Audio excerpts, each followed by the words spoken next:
Linda Stewart is in. And in 1979, you had a tragedy. Yes, I did. You lost your 10-month-old son. And what happened there? It was a toy box? It was a toy box. So it was a piece of furniture that was actually knee-high. So a lot of people think that, I don't have anything tall, so I don't have to worry. But unfortunately, it doesn't matter if it's tall or short. Anything that a kid can climb on or pull themselves up on. And they will. It can be a weapon. And it happened.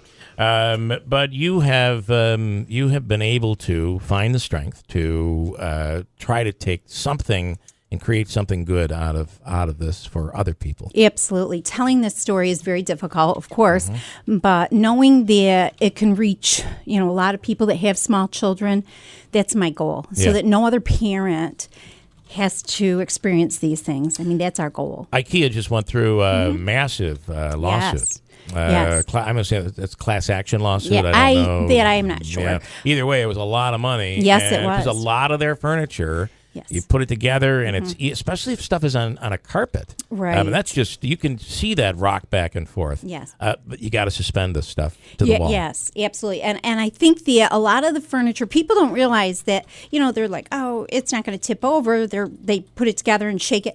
But when you pull the drawers out or a child puts their weight on it, then the center of gravity comes forward so much. It comes a lot more forward, and it easily tips over. And that viral video of the 2-year-old twins that the drawers were open and they climbed up it like a pair of stairs, and it tipped over. And it could have been a lot worse. I mean, here's this little kid, 2-year-old that had the wherewithal and the strength to be able to pull that dresser off his sibling. And unfortunately, a lot of people don't realize that. They're like, oh, well, why aren't you watching your kids? I was 10 feet from my son when he died, and there was nothing I could do. I tried to revive him. It didn't happen.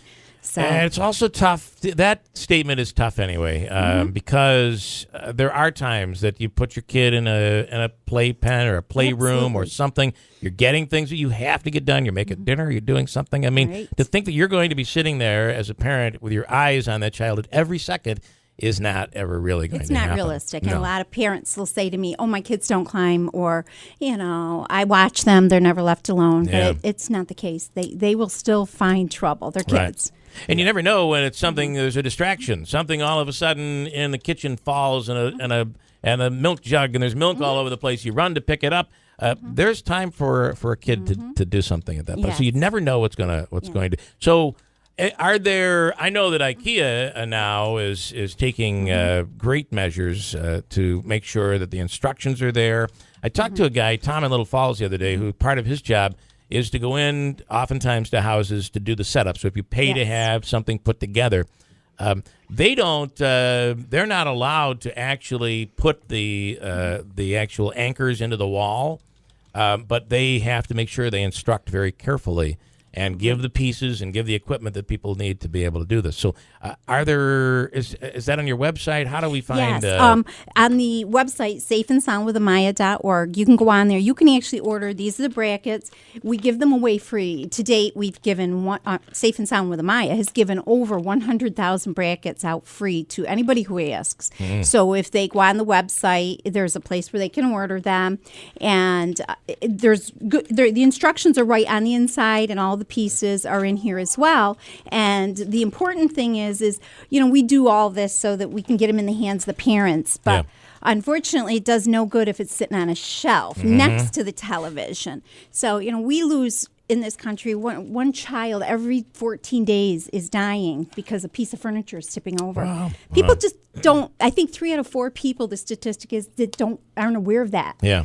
So just being here and being able to share the story and getting it out is really important. Yep. And we want them to attach them to the furniture and to the wall. Yeah, just don't take them home, and but you and follow the instructions when you're doing it, because if you have something that's attached to the wall that just pulls out of the wall, it's not going to... the instructions say the brackets, one goes onto the piece of furniture and one goes into a stud. Obviously, that'll give it the stability. Yep. And people worry that they're going to put holes in the wall and that's an issue.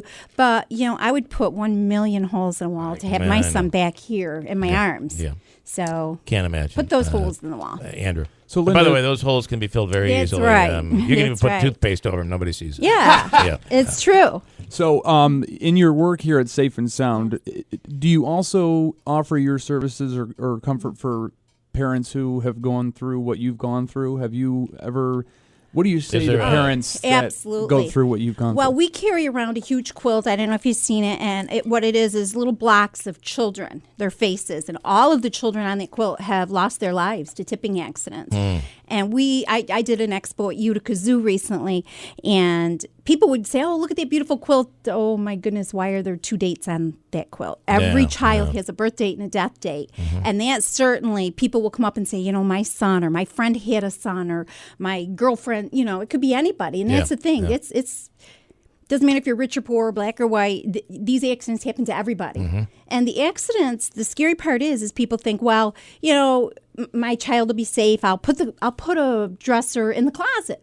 Well, I have a very, very sweet friend who has twins and contacted me just the other night when this story hit saying, oh my goodness, this happened to me. And she contacted me for brackets and she put them up in her house. And when this came up, she says, thank you for saving my kid's life. So well, you mentioned parents, but babysitters, grandparents. I mean, how many grandparents are taking care of their and I don't have today? children in my home anymore. My kids are grown and live in different states.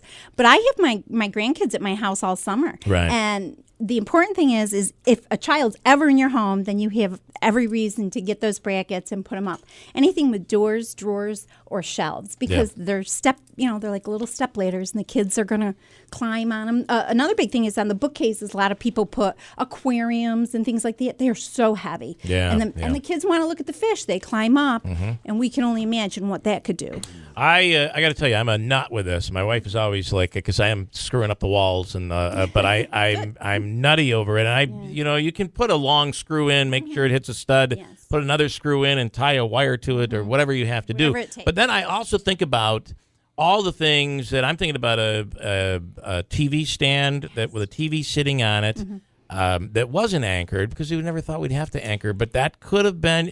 Now I think about a kid climbing up on top of that. Yes, and actually, Maya, my friend's granddaughter, who the organization was founded for, that's exactly what happened to her. She climbed on a little end table to put a DVD in, and the TV came crashing down upon her. It killed her instantly, as it did my son.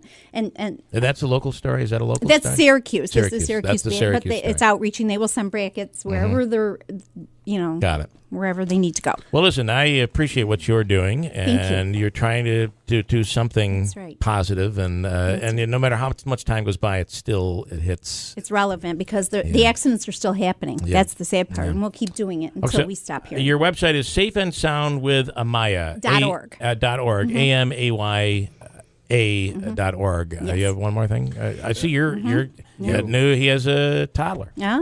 Then you better be you may keep that one, and there's instructions in our websites there so you can order more. A large piece of furniture would take 2 straps, and the smaller pieces, strap everything. When in doubt, put a strap on it. You're talking about the TV and the DVD. Sure. TVs, flat screen TVs only belong on a wall. If you have one, the bases are really tiny and they shake. Flimsy, so put them on the wall. That becomes hard to anchor if you're gonna anchor those, and they're on the stand. They become hard. You don't think you have to. You got to stand. But those stands are not going to prevent them from coming. But we do. There are Y brackets that will connect. There's universal screws in a TV that'll hook to hook to the furniture, and hook to the wall.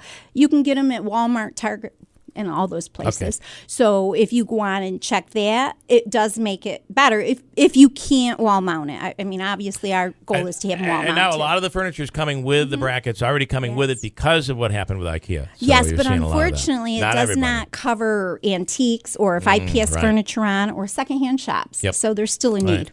Okay, Linda, thank you. Thank you very much. We'll break.